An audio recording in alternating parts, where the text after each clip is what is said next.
preciosa predica que este pastor da para mí es el mejor hombre predicando la palabra de Dios. Que el Padre de Gloria lo bendiga y use tremendamente. Totalmente de acuerdo, Pastor José Manuel. En Colombia, la medios de comunicación como RCN y Caracol Medios, que todo mundo ve todos los días desde temprano, es desinformando y llenándonos de miedo y de temor. Dios bendiga cada día al pastor y le siga dando inteligencia y sabiduría con esta hermosa labor de predicar el Evangelio. Amén. Colombia te escucha. Señor, te damos muchas gracias por esta nueva oportunidad que nos das de estar reunidos. Pedimos, oh Dios, que esta palabra que va a ser expuesta, tú la respaldes, que toque nuestros corazones, nuestras vidas, y que podamos salir de aquí totalmente renovados y fortalecidos, Señor.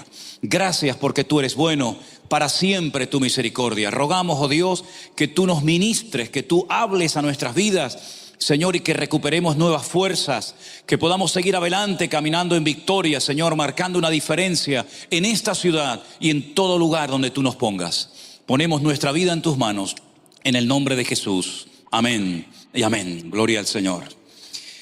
32 años han pasado ya desde aquella campaña, madre mía. Y miren por dónde justamente estamos ahora, por debajo del parque, allí en nuestra casita andante, nuestra autocaravana, por debajo de ese parque. Y ayer, cuando lo atravesábamos, cuando íbamos a visitar las murallas, pues nos venían recuerdos tremendos de los días de aquella campaña en los que el Señor se movió y en los que disfrutamos de una manera extraordinaria. Yo no sé si hay alguien que estuvo en aquellos años por allí, pero realmente se marcó una diferencia y se rompió algo que prueba de ello es que esta iglesia está aquí en esta mañana y muchos hermanos más que van a poder venir después y otros que se quedaron en sus hogares.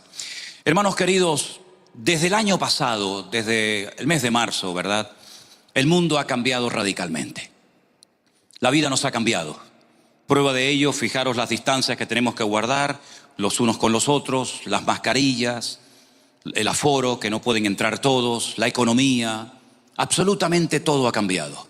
Y a veces oigo por ahí, bueno, esperemos que en unos meses, el año que viene tal vez, recuperemos otra vez la normalidad. Y yo me pregunto, ¿y no será esta la normalidad en la que viviremos en los últimos años, en los últimos tiempos? Soy un apasionado de estudiar los últimos tiempos. Llevo 40 años aproximadamente, o tal vez año arriba, año abajo, estudiando lo que la Biblia dice que iba a ocurrir en los últimos tiempos. Yo no sé cuál es la postura, no sé cuál es la opinión vuestra en cuanto a este tema, pero yo creo que ya estamos en los últimos tiempos. Yo creo que somos la generación más cerca de los acontecimientos que están escritos en la palabra y de la venida del Señor que ninguna otra generación que nos ha precedido en el pasado. Las cosas que vamos a ver nosotros, que ya hemos comenzado a ver, forman parte de una larga lista de acontecimientos y de señales que van a transcurrir uno detrás de otro. Y mi pregunta es, ¿está la iglesia, están los creyentes hoy en día preparados para estos cambios tan drásticos que en cuestión de pocas horas o días nos cambia la vida completamente? ¿Quién nos iba a decir a nosotros, queridos hermanos, que íbamos a estar muchas semanas encerrados sin poder asistir a nuestras congregaciones? Que miles y miles de personas perderían la vida alrededor de los 5 continentes y que muchas iglesias todavía, increíble, hasta el día de hoy permanecen cerradas y otras que se han cerrado para siempre. Pero por otra parte, las lecciones que el Señor nos ha estado enseñando en este último año han sido realmente grabadas a fuego en nuestros corazones. Porque yo creo que desde los tiempos de la Reforma en Europa, Dios no ha hablado tan claramente a su iglesia como en estos últimos tiempos. Lo que hemos presenciado, lo que hemos vivido en carne propia y seguimos viviendo, yo creo que no tiene precedentes en la historia. Porque nunca millones y millones de cristianos, prácticamente todas las iglesias del mundo han estado confinadas, alimentándose en muchos casos a través de las redes sociales, y gloria a Dios por ello. Ahora, la iglesia desde el nacimiento en Jerusalén hace 2000 años hasta el día de hoy ha experimentado todo tipo de cambios y dificultades. La iglesia del Señor Jesucristo no lleva 2 días sobre el planeta Tierra, llevamos ya más de 2000 años. Y en estos últimos 2000 años los cambios han sido tremendos. Hemos experimentado persecuciones, calumnias, falsas doctrinas, divisiones, de todo tipo de dificultades habidas y por haber. Y los cristianos han sabido adaptarse a las circunstancias y siempre han marcado una diferencia a pesar de que han tenido las cosas muy difíciles. Hay una carta en el Nuevo Testamento que es muy personal. Si me permiten, es la carta más personal de todas las que Pablo escribió, porque él pone su corazón encima de la mesa. Él también, como apóstol, como siervo de Dios, como siervo de Jesucristo, era un ministerio que constantemente estaba experimentando cambios drásticos en su vida. Desde que Pablo tiene aquella conversión tremenda rumbo hacia Damasco hasta el final de sus días, su vida fue continuamente cambios y cambios, y no siempre todos, digamos, a favor de corriente.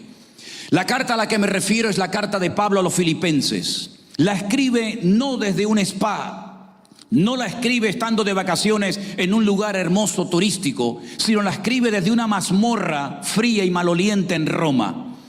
Todavía hasta el día de hoy los teólogos no se han puesto de acuerdo si fue el primer encarcelamiento y luego logró salir y posteriormente lo volvieron a encarcelar, o este es el último y definitivo encarcelamiento del apóstol Pablo. Sea como sea, si fue el primero, el último, el penúltimo, da igual. La forma como él reaccionó, la forma como él se comportó ante estas dificultades que estaba viviendo en carne propia, nos tienen que enseñar muchas cosas en esta mañana.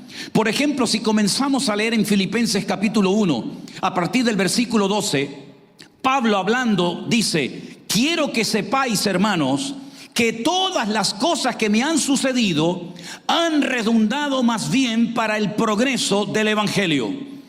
Si analizamos el ministerio del apóstol Pablo, desde el minuto 1 hasta el último momento de su vida, cuando él entrega su vida por el evangelio, sufrió todo tipo de dificultades, de persecuciones, de cárceles, de naufragios, fue incluso apedreado en la famosa ciudad de Éfeso.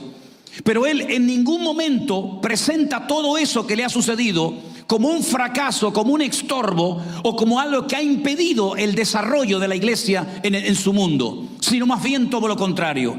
Él utiliza un término que es progreso.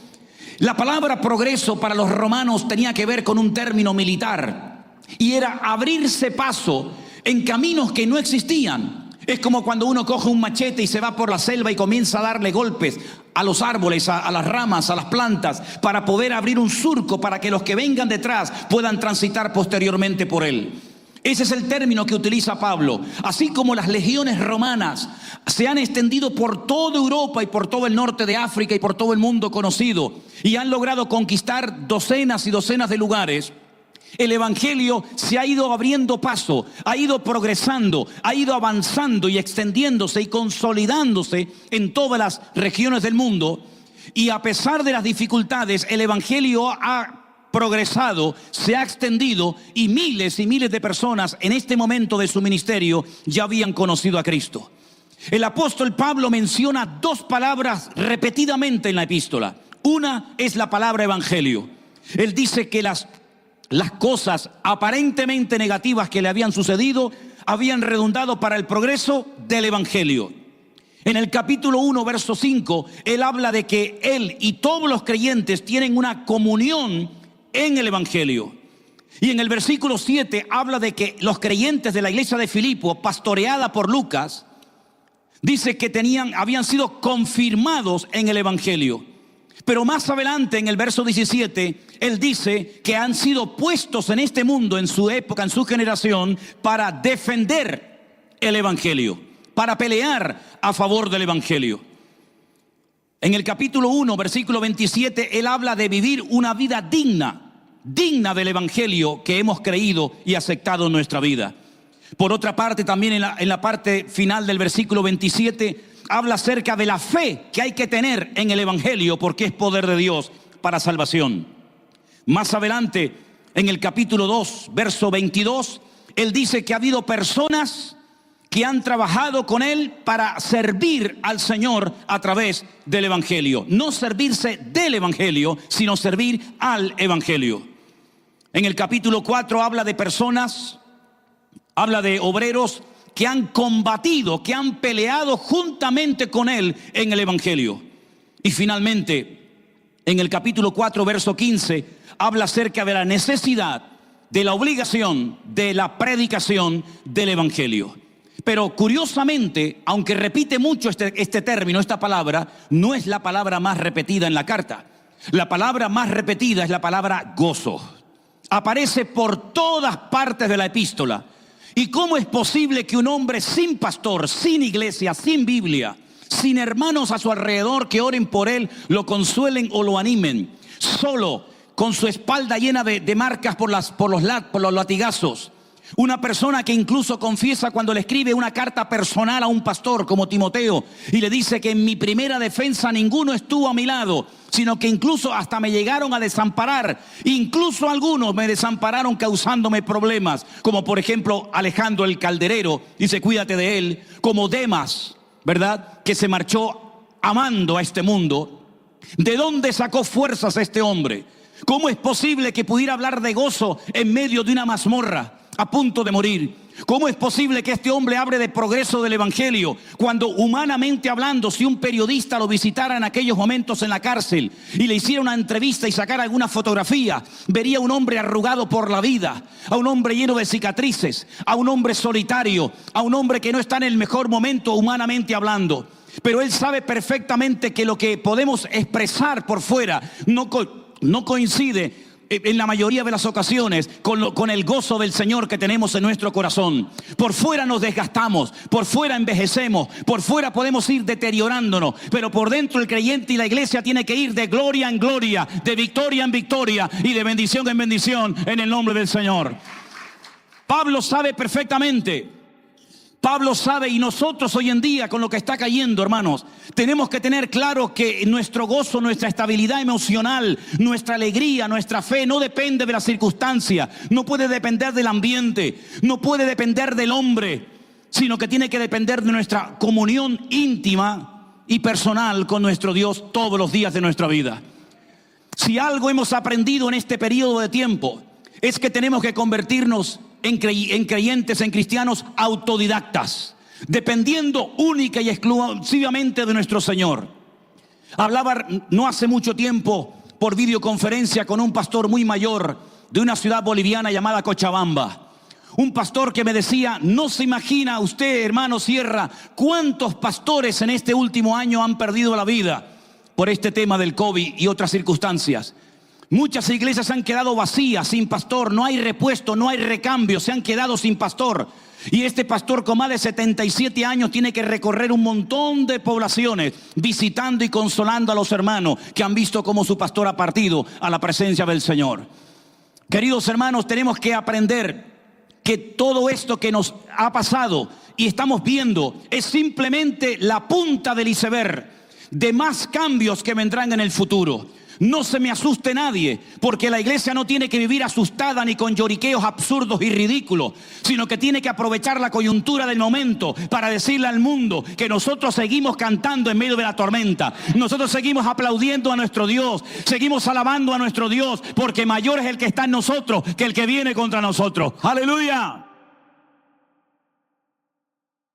El apóstol Pablo habla de abandonos, habla de traiciones, habla de soledad, habla de tumultos, habla de azote, habla de cárceles, habla de naufragio. Pero dice, pero el Señor estuvo a mi lado y me dio fuerzas para que por medio de mí se predicara el evangelio. Y el Señor me guardó y me guardará de toda obra mala. Y termina diciendo, a Él sea la gloria y la honra por los siglos de los siglos. Amén. He peleado la buena batalla, no la mala. Hay batallas. Hay lugares donde no te tienes ni que asomar, querido hermano. Pero yo he peleado la buena batalla, he elegido la causa correcta, he elegido el camino exacto.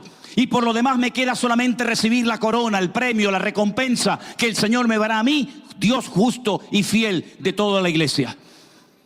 La carta de Pablo a los filipenses nos enseña que él aprendió a no quejarse en medio de las circunstancias de la vida. La queja, el lamento y el lloriqueo absurdo y ridículo es el cáncer que mata la fe de una iglesia. No sacamos absolutamente nada quejándonos. Es una enfermedad espiritual que mata, que desanima, que deprime, que impide el progreso de la iglesia hacia adelante. En ningún momento vemos a Pablo en esta carta ni en ninguna otra cuestionando a Dios. ¿Por qué? ¿Por qué me pasa esto? ¿Por qué me abandonan los hermanos? ¿Por qué nadie viene a visitarme? ¿Por qué? ¿Por qué? No en absoluto. Él sabe que los que aman a Dios, de hecho Él fue el que lo escribió, todas las cosas nos ayudan a bien. Él sabe que ni la muerte, ni la vida, ni ángeles, ni principado, ni potestad, ni lo presente, ni lo porvenir, ni ninguna cosa creada nos podrá separar jamás del amor de Dios en Cristo Jesús, Señor nuestro. Él sabe perfectamente que somos más que vencedores porque todo lo podemos en Cristo que nos fortalece. Él es capaz de decir: yo he aprendido en la vida a vivir en humildad, con escasez, y también he aprendido a vivir en abundancia, cuando sobra de todo. De hecho, es más difícil vivir en la abundancia que vivir en la escasez. De hecho, muchas veces es más difícil administrar el éxito y la abundancia, la prosperidad, que el depender del pan nuestro de cada día. Dánoslo hoy. Pero él le dice a los hermanos de Filipo: yo estoy contento, yo estoy agradecido porque mi Dios, no vosotros, no los corintios, no los romanos, no los efesios, no los de Tesalónica, sino mi Dios suplirá todas nuestras necesidades conforme a sus riquezas en gloria en Cristo Jesús, Señor nuestro. Él no se queja contra Dios. Él sabe adaptarse a las circunstancias. Él supo interpretar lo que estaba ocurriendo a su alrededor.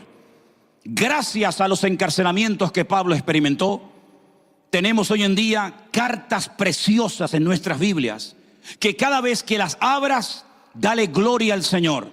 No solamente por lo que nos transmiten, por la unción que conservan todavía a pesar del tiempo y del espacio, sino que hoy en día, a través de ellas, podemos aprender cómo vivir en estos tiempos difíciles en los cuales nos ha tocado vivir. Tal vez nos habíamos acostumbrado a tener ya el mes resuelto por delante, pero ahora estamos volviendo otra vez a la fuente, al origen, y vemos como el pan nuestro, la provisión diaria de cada día, nos viene a nuestras vidas. Cuando tuvimos que cerrar la iglesia el 14 o 15 de marzo del año pasado, y no sabíamos cuánto tiempo le íbamos a mantener cerrada, como tantas y tantas iglesias, ¿verdad? Pues yo me puse de rodillas al lado de mi cama y le dije: Señor, ahora tienes una oportunidad maravillosa para demostrar que esta obra es tuya. Ahora es el momento de demostrarnos a todos que sin diezmos, sin ofrendas, sin ese rastro de segunda mano que tenemos que nos ayuda a pagar el local, sin nada de eso, sin ninguna intervención humana, ahora, Señor, es el momento para que tú demuestres que esta obra es tuya.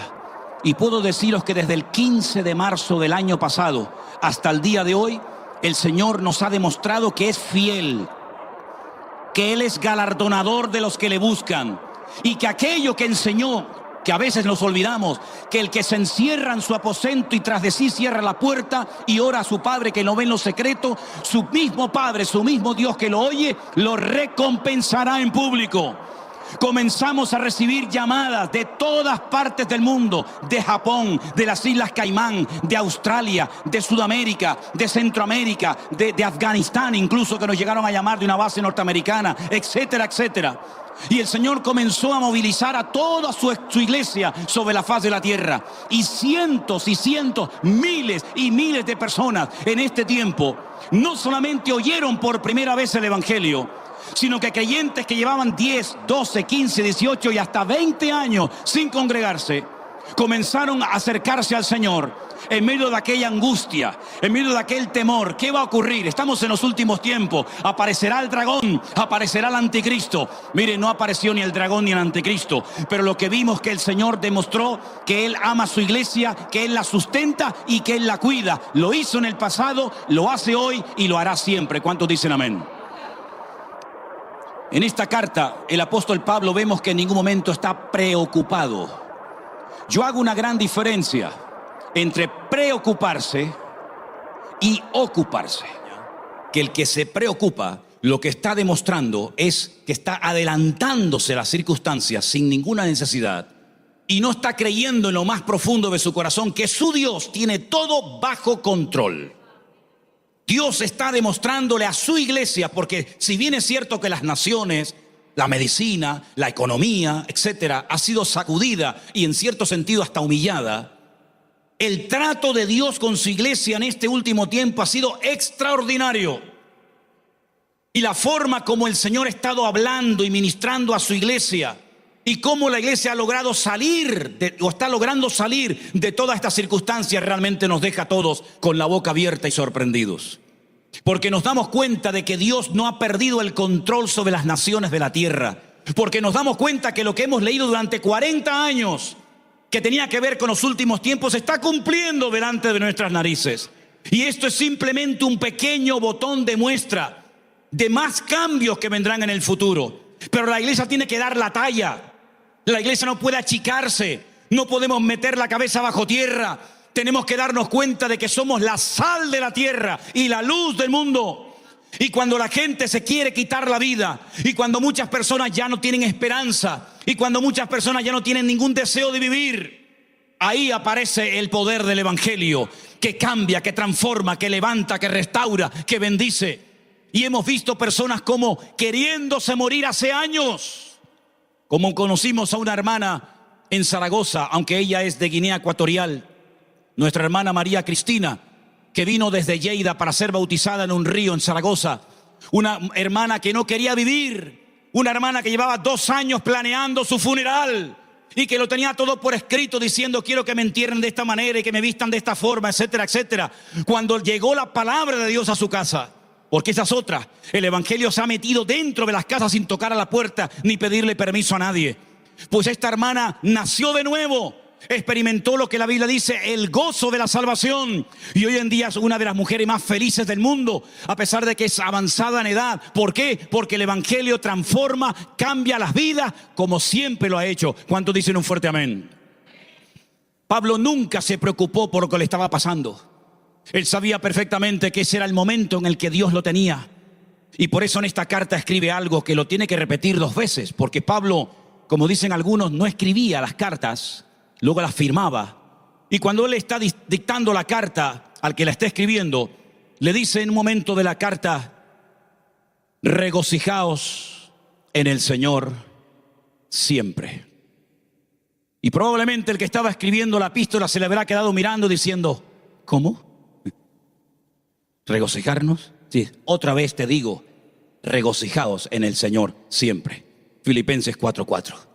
En otras palabras, no vemos a un hombre derrotado, no vemos a un hombre hundido, sino a un hombre gozándose en el Señor, porque desde esa cárcel él logra escribir esta carta, y luego escribe otra a los Efesios, y luego escribe otra a un hermano que había sido robado por un esclavo, ¿verdad? Filemón, y otra carta a los hermanos de Colosas. Y vemos a un hombre que tiene mensaje hasta en el peor momento de su vida, porque es en los momentos de crisis, de angustia, depresión, en las peores circunstancias, donde se demuestra el tipo de fe que tenemos, el nivel de madurez que tenemos.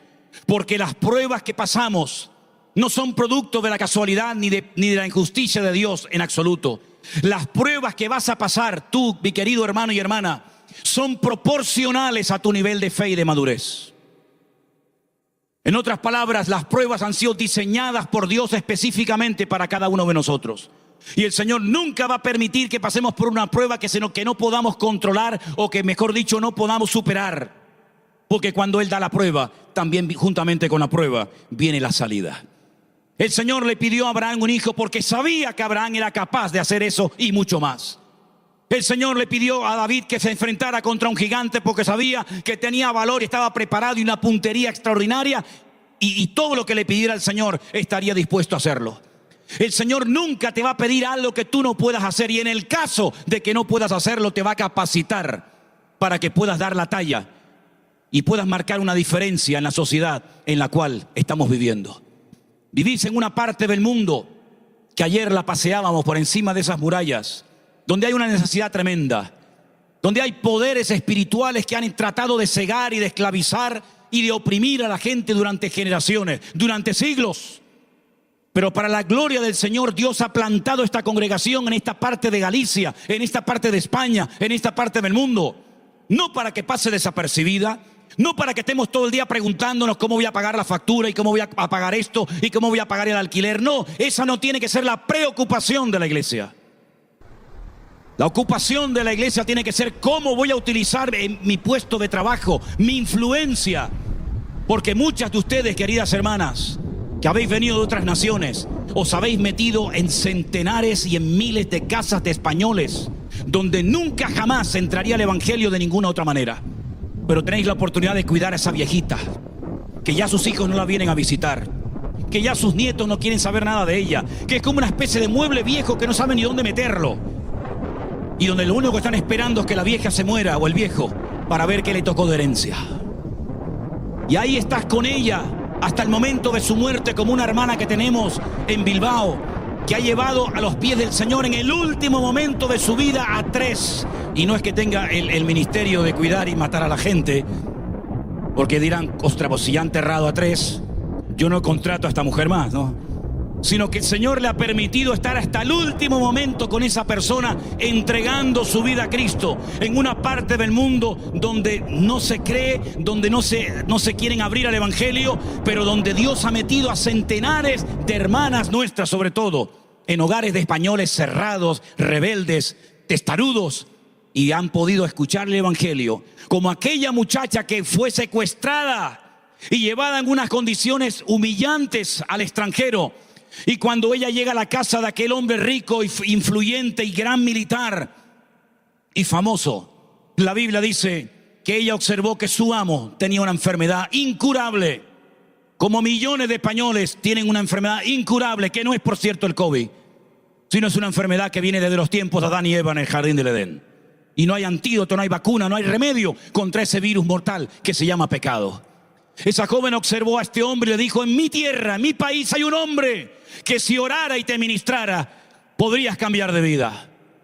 Y la muchacha secuestrada, la muchacha anónima, que ni siquiera la Biblia menciona su nombre, le da testimonio a su amo, y su amo tiene que dejar su orgullo, su arrogancia, su soberbia de militar y viajar desde Siria hasta Israel para que ore un hombre por él que ni siquiera entre su pensamiento se dignó a atenderlo. Esa eres tú hoy en día, querido hermana y hermana. En ese lugar donde a veces has llorado echando de menos tu tierra y tus comidas y tus costumbres y tu cultura. En esa casa donde muchas veces has tenido que limpiar lo que nadie quiere limpiar y atender a quien nadie quiere atender ni visitar. En ese lugar Dios te ha puesto no para que lloriquees ni te lamentes. En ese lugar Dios te ha puesto para que brilles y marques una diferencia para la gloria del Señor. Bendito sea Dios. Aprovéchalo. Pablo está en la cárcel ahora y él nos dice: ¿qué voy a hacer aquí? Nadie viene a visitarme, no tengo oportunidad de predicar el Evangelio. No, Pablo se pone a servir al Señor de una forma diferente. ¿Saben la cantidad de estructuras que el Señor ha roto en este último tiempo? Algunos, cuando les decimos que tenemos una iglesia virtual en todas partes del mundo, que hemos estado 1 mes y medio ahora desde mayo hasta de estos días que nos vamos otra vez a Canarias visitando a los hermanos en España, y algunos decían: iglesia virtual. ¿Qué es eso de iglesia virtual? Porque hemos estado acostumbrados, ¿verdad?, toda la vida a un local con sus sillas, con su púlpito, con sus instrumentos, y está bien, gloria a Dios, y deberá ser siendo así. Yo también soy pastor de una iglesia local. Pero el Señor ha ido mucho más allá de lo que nos podíamos imaginar, porque aquellas palabras que hemos leído y memorizado por años, cosas que ojo no vio, cosas que oído no oyó, ni han subido al corazón del hombre, son las que Dios tiene preparadas para los que le aman. Y como Dios nos ama con locura, mucho más de lo que nos podamos imaginar tú y yo, Dios nos ha permitido conocer gente que se han convertido al Señor, que han sido restauradas sus vidas, que han logrado aplicar perdón a personas que durante años les habían humillado y han logrado ser sanadas del corazón. ¿Por qué? Porque el Evangelio ha hecho una obra maravillosa y la sigue haciendo en estos últimos tiempos. Hasta el punto que, como le decía a los pastores, el próximo año, en el mes de abril, en Toledo, en un hotel, vamos a celebrar nuestro primer congreso de la iglesia virtual, para que todos los hermanos que hemos estado visitando en este último tiempo puedan conocerse y tener unos cuantos días de comunión. Incluso he invitado al pastor Marcos para que vaya y nos comparta la palabra. Queridos hermanos, estamos en tiempos de cambios, no cabe la menor duda. Son tiempos difíciles, tiempos en los que estamos viendo cosas que, humanamente hablando, no tienen ninguna explicación. Nosotros vivimos en las Islas Canarias, islas que viven 100% exclusivamente del turismo. No tenemos una gran agricultura, ni pesca, ni nada por el estilo. Solamente turismo desde el 1 de enero hasta el 31 de diciembre. El año pasado fue un año durísimo. Centenares de hoteles cerrados, urbanizaciones turísticas totalmente cerradas, las playas, los barcos, todo lo que gira en torno al mundo del turismo se cerró. Con la fe y la confianza de que en este año pues todo cambiaría, y sí ha cambiado, pero a lo mejor no como esperábamos que cambiara, sino a lo mejor a peor. 2 años sin turismo, en la lista negra de las naciones del mundo, diciendo, uy, cuidado a España, cuidado a Canarias, no vayáis porque os contagiáis. Y en medio de todo esto, Dios ha estado ministrando y cuidando a su iglesia de una forma extraordinaria. Jamás en nuestra vida, Marcos, habíamos pensado alcanzar a tantos miles y miles de personas como en este tiempo, con un pequeño celular, con un pequeño teléfono delante de nuestra cara, pudiendo llegar a cantidad de sitios donde había desánimo, donde se respiraba muerte, donde no había ánimo para nada, y la palabra de Dios ha llegado, porque la palabra de Dios nada ni nadie la puede frenar ni detener. Mis queridos hermanos, hoy nos toca a nosotros marcar una diferencia. Este hombre, hasta el último momento de su vida, mantuvo el equilibrio, mantuvo el gozo, mantuvo la serenidad, no se quejó, aprendió en aquellos tiempos difíciles que les tocó vivir, aprendió a gozarse en medio de las dificultades y circunstancias de la vida. Pero él ya no está entre nosotros. Ya no estamos en los tiempos de los apóstoles. Ahora estamos nosotros aquí, cada uno esparcido por diferentes lugares. Y ahora es cuando tenemos que demostrar todo lo que hemos creído durante años. Hemos tenido que enseñar a la gente que ahora es cuando hay que demostrar que el gozo del Señor es nuestra fortaleza. Ahora es cuando la paz de Cristo, que sobrepasa todo entendimiento humano, guardará nuestros corazones y pensamientos en Cristo Jesús. Ahora es cuando hemos tenido que aplicar aquello de clama a mí y yo te responderé y te enseñaré cosas grandes y ocultas. Es ahora el momento de la verdad de la iglesia en España. Es ahora el momento de demostrarle a este país que las iglesias, para la gloria del Señor, siguen siendo un punto de referencia en las ciudades donde el Señor le ha permitido ubicarse y establecerse. Por mucha gente que logremos meter en este local, siempre quedarán más fuera que las que podemos recibir. El trabajo es enorme, el trabajo es inmenso, pero Dios ha sacudido las viejas estructuras de las iglesias para que nos demos cuenta que a través de las redes sociales se puede hacer mucho daño y hay mucha basura, no cabe la menor duda. Pero también se puede alcanzar a miles y miles de personas para el Señor Jesucristo. Aprovechen, hermanos, aprovechen si hay devocionales, si hay cultos, si hay actividades, compartan todo eso, porque no te puedes ni imaginar hasta dónde puede llegar ese mensaje que mandas, ese WhatsApp, ese testimonio. Tenemos un matrimonio en nuestra iglesia, creo que son hermanos de Colombia. Y un día le pregunté al hermano, ¿quién te trajo a la iglesia? ¿Cómo apareciste un día por aquí? Y me dijo, tengo una cuñada en Japón.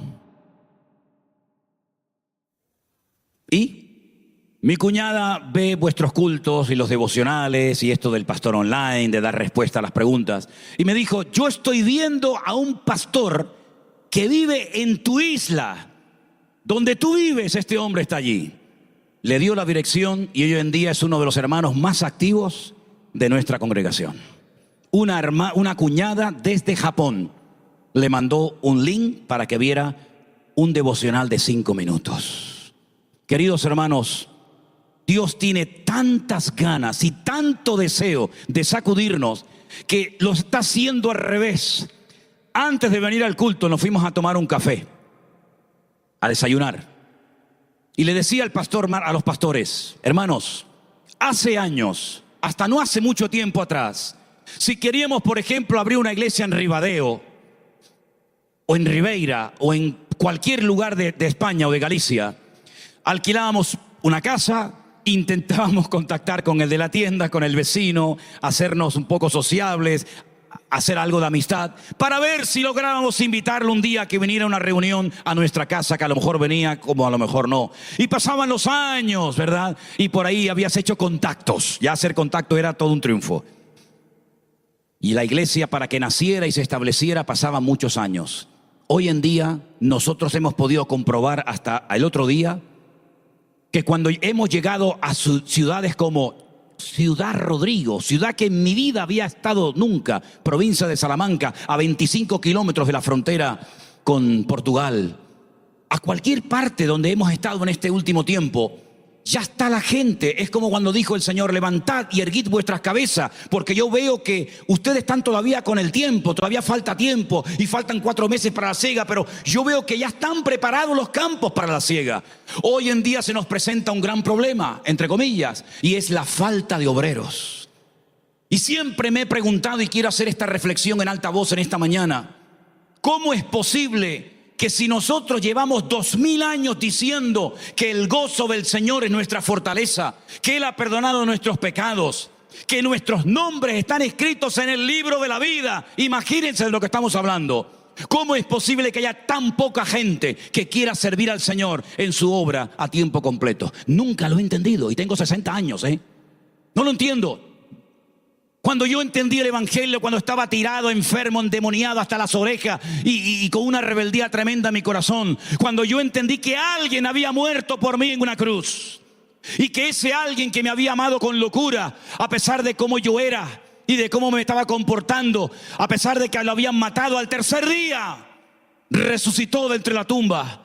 Y cuando va una mujer creyendo que habían profanado la tumba y se habían robado el cuerpo del maestro, le dice un ángel: no llores, María, no busques entre los muertos al que vive, porque ha resucitado. Cuando yo entendí todo esto, que alguien había muerto por mí, que ese alguien había resucitado al tercer día y que estaba allí al pie de esa escalera, en esa plataforma, esperándome con los brazos abiertos para limpiarme, para sanarme, para liberarme y cambiarme la vida, a los 15 días ya sabía lo que iba a ser el resto de mi vida. No me vino a visitar el arcángel Gabriel, no tuve una visión angelical, no vi las ruedas como Ezequiel las vio. Pero a los 15 días me subía encima de los bancos del barrio donde vivía y comenzaba a hablar a la gente, claro, de una forma bruta, porque los agarraba por el pecho y decía: no te vas hasta que me escuches. Y los amenazaba: baja a la iglesia, no, baja a la iglesia, y si no vas a cobrar. Después tuve que aprender que el tema era diferente. Pero ya a los 15 días tenía claro que ¿a qué otra cosa me voy a dedicar? Si me ha sanado, me ha liberado, me ha perdonado mis pecados, si Él está vivo, ¿a qué otra cosa me voy a dedicar en esta vida? A vender libros, bolígrafos, coches, con todo mi respeto, a pintar casas, a subirme un andamio, a jugarme la vida, que no tengo nada en contra de eso. Yo entendí que el Señor había venido de la eternidad a este tiempo presente, a mi vida, y me cambió. Y eso es lo que he querido hacer.